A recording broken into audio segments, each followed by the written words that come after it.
டிஎன்பிஎஸ்சியில் கேட்கப்பட்ட கேள்வி, if square is denoted by 197211185 சொல்கிறாங்க. அப்போ then rectangle is denoted by, இப்போ ரெக்டாங்கிள் என்னன்னு கேட்குறாங்க. இப்போ இந்த ஸ்கொயருன்றது எப்படி இங்கே எழுதியிருக்காங்க, நம்பர்ஸில் கன்வெர்ட் பண்ணியிருக்காங்கன்னு பாருங்கள். ஆக்சுவலாக இதேமாதிரி சம்ஸ் வந்துன்னா இது ஏபிசிடி உள்ள நம்பர்ஸ் உண்டான நம்பர்ஸாக இருக்கும். இப்போ உதாரணத்துக்கு ஏ வந்து 1ன்னு எடுத்துக்கங்க,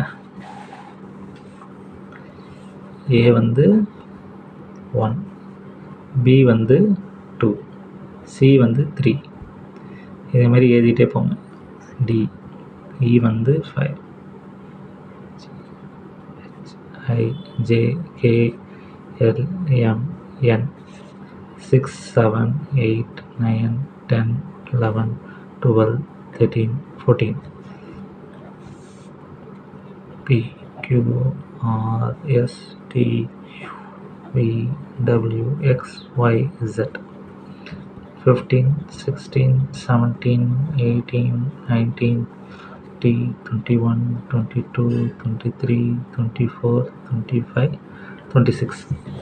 இப்போ இதுதான் இதோடைய வேல்யூ ஏ இதுக்கு. அப்போ இங்கே செக் பண்ணி பாருங்கள். ஃபஸ்ட்டு எஸ்ஸோட வேல்யூ என்ன, 19.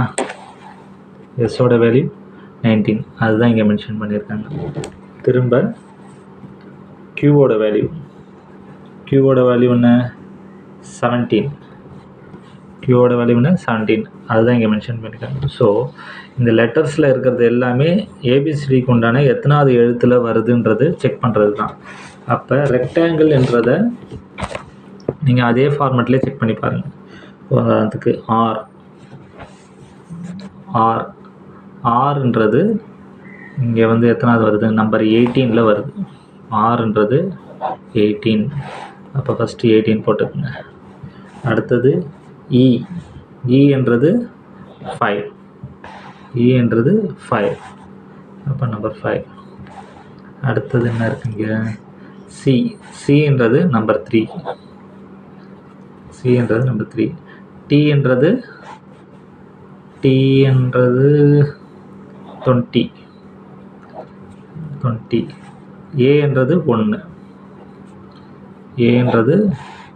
என்ற வேல்யூ 1. அப்போ அடுத்தது என்ன, என்னுடைய வேல்யூ என்ன, அதற்கு 14, என்னுடைய வேல்யூ 14, ஜியோட வேல்யூ 7, எல்லோடைய வேல்யூ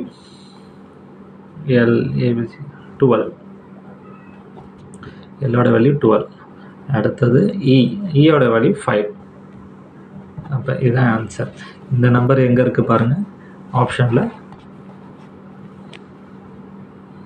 185320114725.